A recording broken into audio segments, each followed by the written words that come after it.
All right, welcome everybody to How To Tuesday, Beating the Winter Blues. Thank you all for joining us. How To Tuesday is our weekly webinar series where we give you a quick bite of information to teach you student success skills from all across campus. My name is Camille Cook. I'm your instruction outreach librarian, and we're joined here today by Leslie Bay from the Park University Counseling Office, and she'll be discussing seasonal affective disorder and what you can do to beat those winter blues.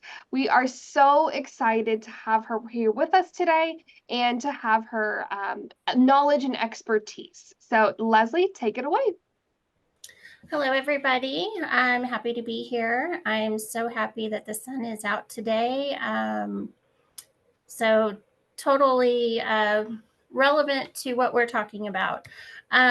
So my name is Bay. I'm a counseling intern here at Park. I am finishing up my master's degree in counseling psychology at Avila University, and I'm expected to graduate in May of 2024. And I just wanted to share one of my favorite quotes. I enjoy Brene Brown, and I like her quote to choose courage over comfort. And sometimes we have to choose courage when we ask for help. So when we ask for help, even if it's with seasonal affective disorder or winter blues, we're choosing to be courageous. And I love that quote. So what is seasonal affective disorder? It's a mood disorder that usually occurs in fall or winter, and it's associated with the days getting shorter, which disrupts your circadian rhythms. And the higher latitudes of where you live can affect this as well. So there's less ultraviolet rays coming through the atmosphere, which affects your body's ability to produce vitamin D, which is thought to have an effect on whether or not you have seasonal affective disorder. So some surprising facts. SAD, or seasonal affective disorder, is a type of major depression. The majority of people who are affected are women. 1 in 4 are men. And the peak months for SAD are January and February. Even though the days are growing longer, I think it might just be that the buildup of the days being short and the loss of sunlight have affected our mood. And so these are the peak months that it's affected. So prevalence, you can see that in Florida, if you live in Florida, total population, only 4% are affected by seasonal affective disorder. But if you look up in Alaska, 28.3% of the population are affected. And that's basically due to the ultraviolet rays and the lack of sunshine. So what causes the winter blues? Some studies suggest that being female, those hormones, estrogen, progesterone, can affect you during the seasons. It is a condition that can tend to be run in families. And then with the days being shorter, your light deprivation, overcast skies, like the last couple of weeks where we had weather where it was just gray outside, that can affect your ability to get vitamin D. This also disrupts your circadian rhythms, which helps you produce your serotonin, which is your feel-good hormone, your glutamate and cortisol levels. And cortisol is your stress hormone. So also a lack of vitamin D from a lack of sunshine. Stress. Some people have excessive self-blame or cognitive distortions, or the stress from holidays can contribute to feeling sad or the winter blues. So, what are the symptoms? You're feeling slowed down. Your thinking isn't as quick. You're just feeling sad, worry, or anxiety. Um, Showing a lack of interest in life. Maybe you have an increased appetite or craving for sweets or carbs. You might show that you are needing extra sleep, or you have less interest in sexual activity. Um, these symptoms can make it difficult to work, difficult with your personal relationships, can contribute to feeling that people don't like you or they're ignoring you. You might notice that you're falling behind in your chores or your daily activities, maybe not feeling as productive or as successful as you usually are, not feeling like you want to be sociable, like you've lost that joy of life. It might impact your self-esteem, in that kind of wondering why you're having difficulties now.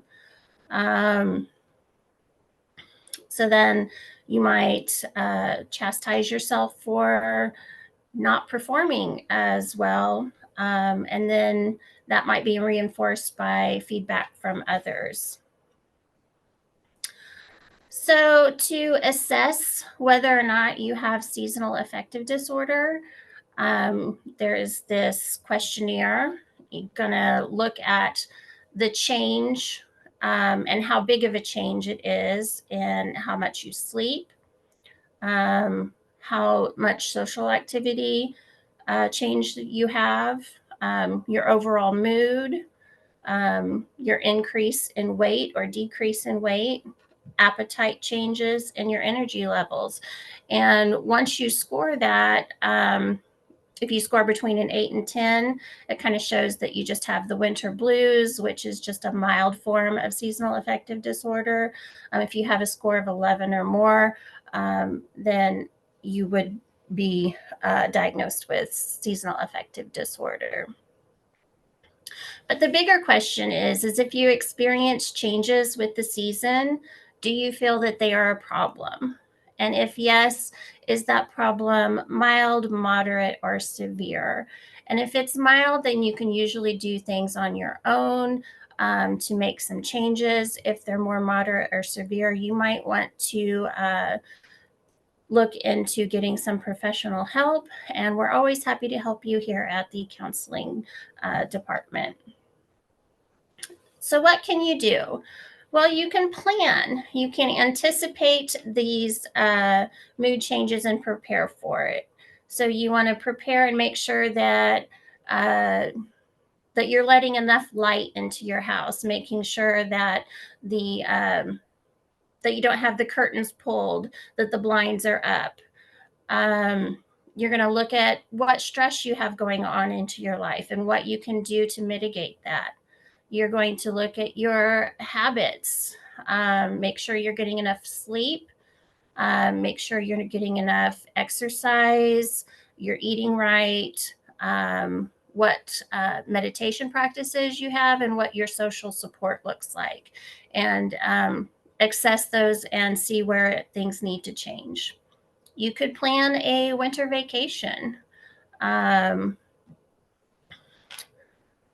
And if all else fails, you can see if you fall in that more severe range, seek professional help. So, one of the main things that you want to focus on is regulating your circadian rhythms, and that's making sure that you have a consistent, regular sleep schedule. So, that's going to bed at the same time, avoid using electronics, avoid caffeine. You want to make sure that your daily routine is the same or close to it. You want to eat meals at the same time. Some other options would be bright light therapy and dawn simulation, which I'm going to talk a little bit more about in a minute. So what is bright light therapy? These are these light boxes that you can purchase. And I want to put a caution or a warning in here. If you have any eye problems that involve the retina, you are advised not to use bright light therapy. So please consult an eye doctor if you are concerned about that. But your light box, if you purchase one and want to use it, you need it to be 1 foot square.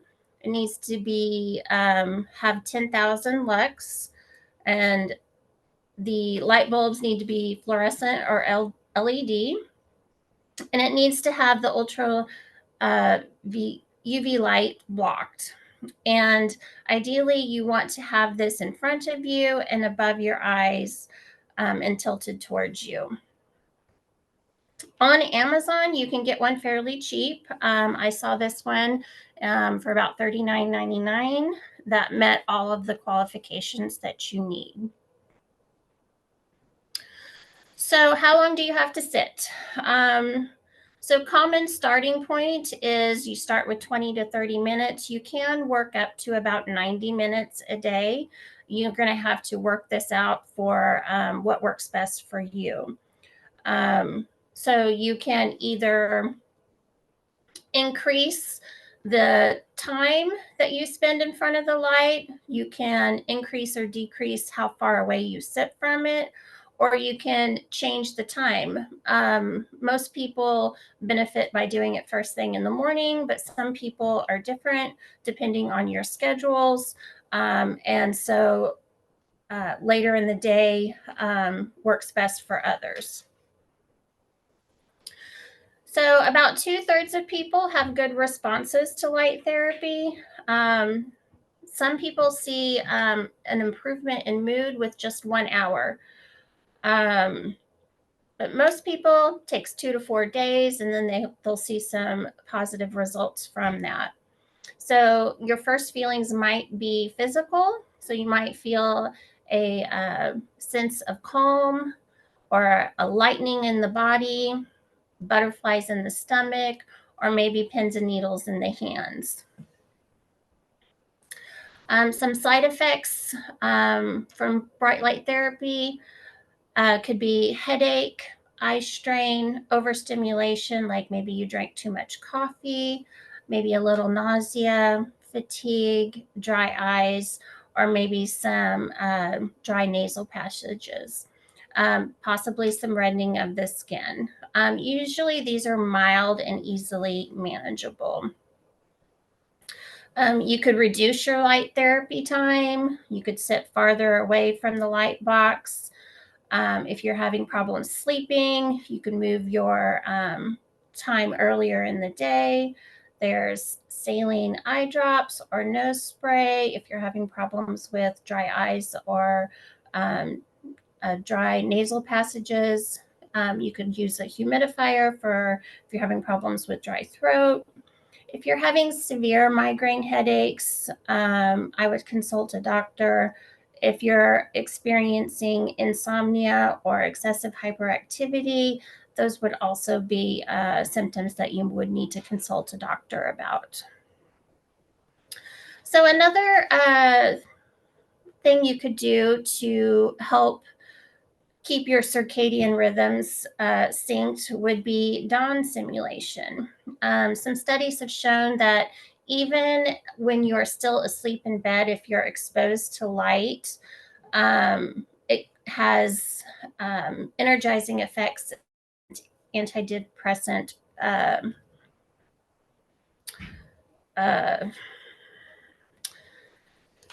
properties. So this light is less intense than bright light therapy, and it occurs even when your eyes are closed. So this can also be combined with bright light therapy if you want to use like a dawn simulator for your alarm in the morning and wake up to a light getting brighter and brighter. I couldn't really find any fairly cheap options on Amazon. So this was one that I did find, and it ran $159. Some other options would be like a negative ion generator. So ions are either positively or negatively charged particles in the air. They have been attributed to have emotional and behavior effects on people. So I've never been to California, but I hear that like the hot, dry winds that they have, they are associated with like negative emotions and behaviors. And those dry winds have a lot of positive ions in them. But like waterfalls or crashing waves, they generate negative ions, which are associated with a lot of positive moods. So, if you had a negative ion generator, that is also an effective treatment for symptoms of SAD. One that I found on Amazon ran about $129, but it is a air purifier that puts negative ions out into your environment. Another treatment for seasonal affective disorder would be cognitive behavior therapy. So this is where you have like an activating event, which contributes to either beliefs or thoughts. And then those beliefs or thoughts lead to either feelings or behaviors. And so what we want to do is we want to challenge those beliefs and thoughts to make sure that they are not make sure that there isn't any cognitive distortions affecting those. So what you can do is you can keep a daily diary of any automatic negative thoughts. And then you're going to develop some activities that you enjoy. Make sure that you're setting either having lunch with a friend, going out for a walk, taking a yoga class. Then you're going to learn to challenge any negative thoughts based on whether or not you're using any cognitive distortions.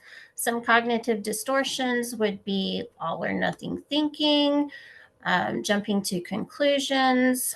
Are you personalizing it? Are you overgeneralizing? Catastrophizing, discounting the positive. And these are things that maybe coming to see a counselor would be able to help you identify whether or not you're using any cognitive distortions. Vitamin D supplementation is good. You can find vitamin D in fatty fish like salmon, or eggs, or a few types of mushrooms. You can take some supplemental pills, but there is a warning: you can overdose on vitamin D. So you might want to check with your doctor before taking a supplement or asking how much you should take. So some vitamin D toxicity symptoms would be nausea, vomiting, poor appetite, constipation, or weakness. So you might want to be on the lookout for that if you are taking vitamin D supplements. And exercise. Exercise is always good to improve your mood and energy, releases endorphins and hormones that help reduce pain and increase your feelings of well-being. It increases your metabolism, which increases your energy. And like, especially if you're doing strength training, that muscle fatigue is going to be a healthier fatigue than from depression. So exercise is also going to help increase your self-esteem, improve your sleep, and reduce anxiety. So the types of exercises, usually low impact aerobic exercises are good, like walking or dancing, some stretching or yoga, and swimming and weight training. Another study shows that surrounding yourself with plants that are green or flowers helps to lift your mood. And caring for houseplants are like caring for pets. So they make us feel important. And then that feeling of significance helps you feel less depressed. And even potting soil is helpful because it contains these microbes that are also natural antidepressants. I know for me, I'm not a very good, I don't have a green thumb, but I do find that the snake plant, which I have pictured here, is fairly simple to take care of. It doesn't require much light, and it can go a week or two without being watered. So, and that is, it'll bring in good air quality. The color will help lift your mood. And so surrounding yourself with that in your environment at home are good options. And that's all I have. So does anybody have any questions? Thank you so much, Leslie. This is awesome. Great practical tips. Any questions anyone has? She's happy to answer. Yes, Andrea, go ahead. Hi, Leslie and Camille. Thank you so much for this presentation. This was really inspiring, and so I appreciate your time. I have a question about the slide that you showed us with the map. So Florida was very low because obviously that's sunnier, and Alaska was very high in terms of the rates of, or the percentage of people that had seasonal affective disorder. Do you know anything about like where Missouri or Parkville or this area of the country falls in that? Let me go back to that. We're going to be right in the middle of that. I kind of wondered. Yeah. So it looks like New York is 17%. So I'm going to guess, because we're not that far off on latitude, maybe a little lower. So making an educated guess, I would say that Missouri would probably be in the 15% for prevalence. But that's an educated guess. I don't have exact numbers. I could look that up for you if you want to leave an email address, and I could get back with you on that. Thank you. I think your educated guess is probably right, spot on. So thank you. And thanks again for the presentation. It was great. You're welcome. Thanks, Andrea. Any other questions that anyone has? I know that we'll have many students that are watching back on replay. We had over 50 students and faculty and staff register for this event. So a lot of them watch back on replay. So if you have any questions and you're not watching live, thank you for watching back. You can feel free to reach out to us. You can reach out to the Counseling Center. All of our contact information will be in the description of this video. So do not hesitate to email me or Leslie, and we'll get back to you about any questions you have. I have a question for Leslie. How can we get in touch with the Counseling Center? And can you briefly go over what services the Counseling Center can provide to both Parkville students or to distance students? Well, I'll have to get back with you on the email address for the counseling department. I don't really have that right now. I know it. You're fine. Okay. But reach out. We can definitely see students either via online services or in person. We're here to help you, with any kind of situation that you're going through. We have